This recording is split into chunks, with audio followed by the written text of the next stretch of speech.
कि अल्लाह की इबादत करने से स्ट्रेंथ मिलती है। मैं हमेशा एक ग्राफ बनाकर जो है वो समझाता हूँ सबको कि अल्लाह की इबादत का फ़ायदा क्या है, यानी हम अल्लाह की इबादत क्यों करें, हम नमाज जो है वो क्यों पढ़ें। देखिए, मेरी सिंपल सी एक थ्योरी है, जितना हम अल्लाह सुब्हानहू व तआला के करीब होते जाएंगे इबादत के थ्रू, अल्लाह को जानने के थ्रू, अल्लाह के बारे में बात करने के थ्रू, अल्लाह की किताब पढ़ने के थ्रू, या अल्लाह के नबी सल्लल्लाहु अलैहि वसल्लम और अल्लाह के नबी सल्लल्लाहु अलैहि वसल्लम को फॉलो करने के थ्रू, तमाम बाकी अंबिया को भी, जितना हम अल्लाह के करीब होते जाएंगे इबादत करके, उतना हम हर लिहाज से स्ट्रांग होते जाएंगे, क्योंकि हम सोर्स की तरफ जा रहे हैं।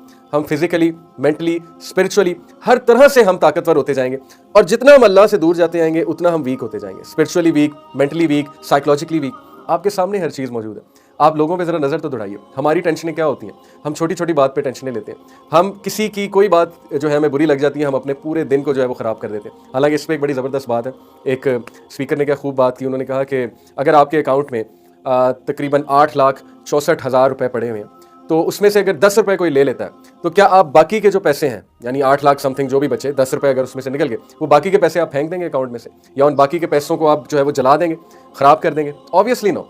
जस्ट बिकॉज उन 8,64,000 में से कोई 10 रुपये ले गया, इसका ये मतलब नहीं है कि बाकी सारे सारे बेकार हो गए। तो इसी तरह दिन में 8,64,000 तकरीबन सेकंड्स होते हैं, यानी 24 घंटे में। तो अगर इसमें से 10 सेकंड किसी ने बर्बाद कर दिया, किसी ने आपको कोई बात कह दिया, गाली गलौज कर दिया, कोई ताना दे दिया, इसका ये मतलब तो नहीं कि बाकी के सेकंड्स बर्बाद हो गए, लेकिन हम छोटी छोटी बातों पे अपना दिन बर्बाद कर देते हैं।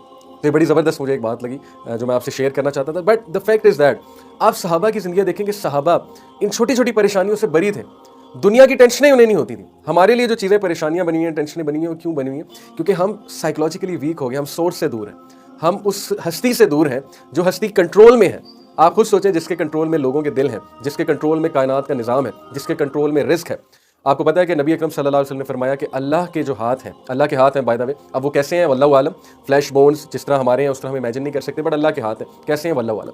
अल्लाह का जो राइट हैंड है वो एक्सटेंड हुआ है, और उसमें से जब से कायनात बनी है तब से लेके क़यामत तक रिस्क निकल रहा है, रिस्क निकल रहा है, ख़जाने निकल रहे हैं, और ज़र्रा बराबर भी उसमें से रिस्क और ख़जाने कम नहीं हुए। ये है अल्लाह ताला की ज़ात। और अल्लाह का जो दूसरा हाथ है, अल्लाह के कितने हाथ हैं वल्लाहु आलम, अल्लाह नोज़ बेस्ट, बट इस हदीस के मुताबिक अल्लाह का जो दूसरा हाथ है, उसमें अल्लाह के पास वो पावर है to cause death and to give life, मौत देना और ज़िंदगी देने की पावर है।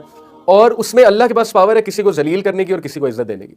तो आप सोचें कि अल्लाह की ज़ात कौन है, जो इज्जत देता है, जो जलील करता है, जिसने कुछ देने की ठान ली तो वो देकर रहेगा, पूरी कायनात भी जमा हो जाए उस चीज़ को रोक नहीं सकती। तो यही तो बात है असल में कि अल्लाह सुब्हानहू व तआला फिर इंसान की तवज्जो इस तरफ दिलवाते हैं कि या अय्युहल इंसान मा गर्रका बिरब्बिकल करीम, ऐ इंसान तुझे तेरे रब से किसने गाफिल कर दिया, जिसने तुझे बनाया है, फैशन किया है, प्रोपोर्शन दी है, और फिर तुझे इतना कुछ दिया है, तुझे रिस्क दिया है, तुझे देखने के लिए आंखें दी हैं, तुझे जो है वो चलने के लिए पैर दिए हैं, तुझे हाथ दिए हैं, तुझे अच्छे माँ बाप दिए, तुझे अच्छी फैमिली दी है, तुझे कितनी नेमतें दी हैं। तो फिर डिमोटिवेशन किस चीज़ की है तेरी लाइफ में, और क्या चीज़ तुझे रोकती है अल्लाह की इबादत करने से, जबकि वो इबादत तुझे बहुत स्ट्रॉन्ग बनाएगी, तुझे ताकतवर कर देगी।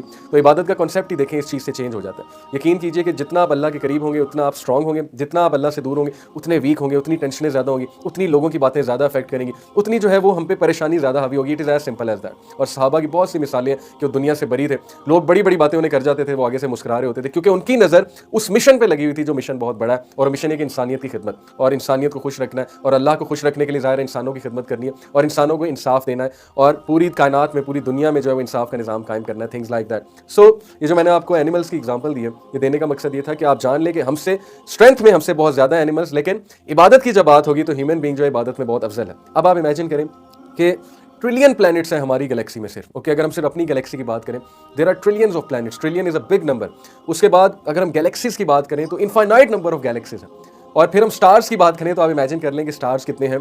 सो मैं आपको एक बड़ा इंटरेस्टिंग फैक्ट बताता हूँ कि साइंटिस्ट के मुताबिक the chance of 2 galaxies colliding, okay, ये गैलेक्सी 1 है, गैलेक्सी 2 है, इन दोनों का कोलाइड करने, यानी कि इन दोनों का टकराने का जो चांस है वो क्या है, वो बिल्कुल इसी तरह जैसे एक मक्खी जो है वो पेरिस से उड़ना शुरू करे और दूसरी मक्खी जो है वो वाशिंगटन डीसी से उड़ना शुरू करे, तो क्या चांस है कि दोनों टकराएंगी?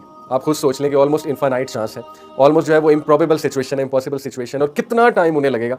तो ये है वो चांस कि एक गैलेक्सी दूसरी गैलेक्सी से अगर टकराने के लिए आए तो कितना डिस्टेंस है उनके दरमियान। अब आप सोच लें कि एक मक्खी पेरिस में, एक मक्खी वाशिंगटन डीसी में, और उन मक्खियों के हवाले से, उनके साइज़ के हवाले से उनके दरमियान कितना डिस्टेंस है। कैन यू इमेजिन कि वो कब टकराएंगी जाके? तो ये है अल्लाह की क्रिएशन।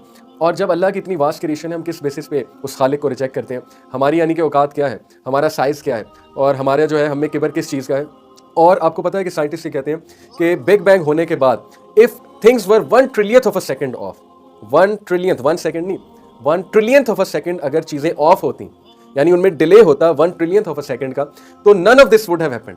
ये कायनात दरहम बरहम हो जाती। तो ये निज़ाम कहाँ से आ रहा है, ये ऑर्डर कहाँ से आ रहा है यूनिवर्स में?